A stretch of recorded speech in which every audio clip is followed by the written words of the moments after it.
من الشيطان الرجيم بسم الله الرحمن الرحيم سيقول السفهاء من الناس ما ولاهم عن قبلتهم التي كانوا عليها قل لله المشرق والمغرب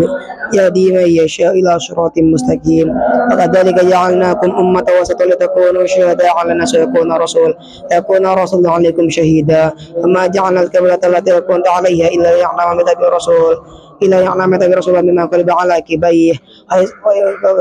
فإن كان سكبة إلا على الذين هدى الله وما كان الله ليضل لكم إن الله بنا رحيم قد نرى تقلب وجهك في السماء فلنولينك قبلة ترضاها فولي وجهك شطر المسجد الحرام حيث ما كنت فولوا وجوهكم شطره إن الذين أوتوا الكتاب لا يعلمون أنه الحق من ربهم وما الله بغافل عما يعملون ولئن آتيت الذين أوتوا الكتاب بكل آية ما تبعوا قبلتك أما أنت بتابع قبلتهم أما بعضهم بتابع قبلة بعض ولئن اتبعت أهواءهم بعد الذي جاءك إنك إذا لمن الظالمين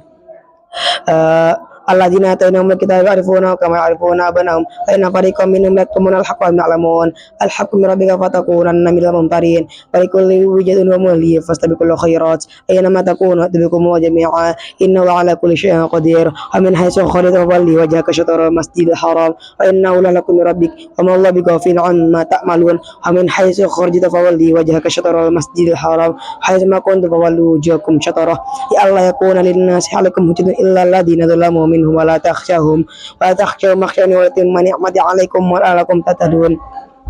كما أرسلنا فيكم رسولا منكم يتلو عليكم آياتنا ويزكيكم ويعلمهم الكتاب والحكمة ويعلمكم ما لم تكونوا تعلمون ولا تقولوا لمن قتل في سبيل الأموات واذكروني أذكر مشكوري ولا تكفرون يا أيها الذين آمنوا استعينوا بالصبر والصلاة إن الله مع الصابرين وتقولوا لمن يقتل في سبيل الأموات